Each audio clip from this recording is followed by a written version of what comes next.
కేంద్ర విద్యాశాఖ మంత్రి తక్షణమే రాజీనామా చేయాలంటూ దేశవ్యాప్తంగా నిరసనలు వ్యక్తమవుతున్నాయి. ఢిల్లీ వేదికగా యువతీ యువకులు చేస్తున్న నిరసనలకు కాంగ్రెస్ పార్టీ అండగా నిలిచింది. ఈ పరిణామాలను నిజామాబాద్ అర్బన్ ఎమ్మెల్యే ధన్పాల్ సూర్యనారాయణ తీవ్రంగా ఖండించారు. ఈ నిరసన వెనుక పెద్ద కుట్రే ఉందని చెబుతున్న ధన్పాల్ సూర్యనారాయణతో మా ప్రతినిధి శ్రీనివాస్ ఫేస్ టు ఫేస్.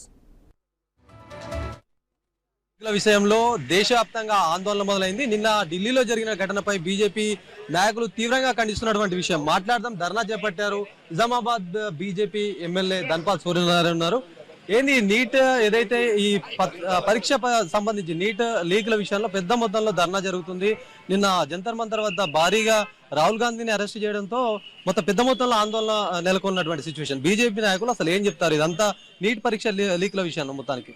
మనందరి ప్రియతమ నాయకుడు ప్రధానమంత్రి నరేంద్ర మోడీ గారు ఈ నీట్ ఎగ్జామ్ ఏదైతే లీకేజ్ అయిందో దాని గురించి చాలా సీరియస్గా ఉంది. కేంద్రం తన పని తను చేస్తూ ఉంది. చట్టం ఉన్నది. చట్టం కూడా ఎవరైతే దీనికి బాధ్యులో వారికి శిక్ష పడడం ఖాయం.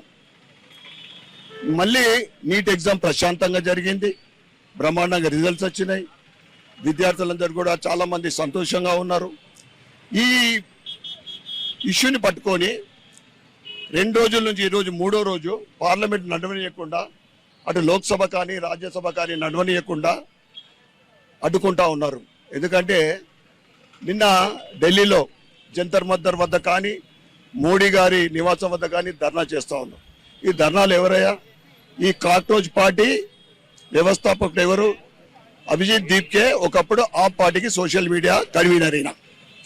దానికి మద్దతు ఇచ్చిన వాళ్ళు ఎవరెవరయ్యా అంటే మమతా బెనర్జీ, అఖిలేష్ యాదవ్, ఆ పార్టీ అరవింద్ కేజ్రీవాల్, ప్రకాష్ రాజ్.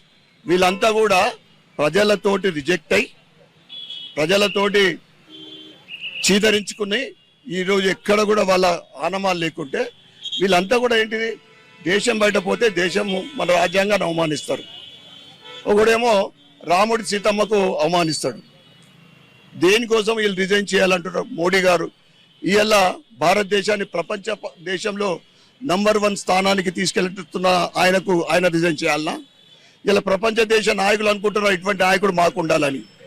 ఇక విద్యాశాఖ మంత్రి ధర్మేంద్ర ప్రధాన్ ఎందుకు రిజైన్ చేయాలా నేను అడుగుతా ఉన్నా. ఏదైతే ఇంతకుముందు దేశాన్ని దోచుకొని దేశద్రోహం చేసిన ఔరంగజేబ్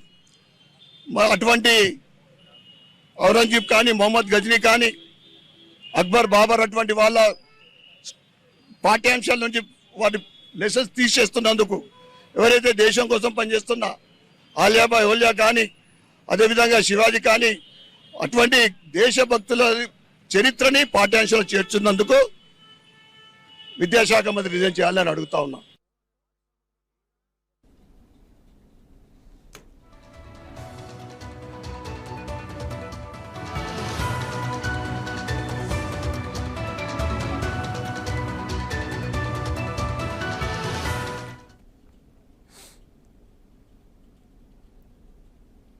నీట్ పరీక్షాపత్రం లీక్ వ్యవహారం దేశవ్యాప్తంగా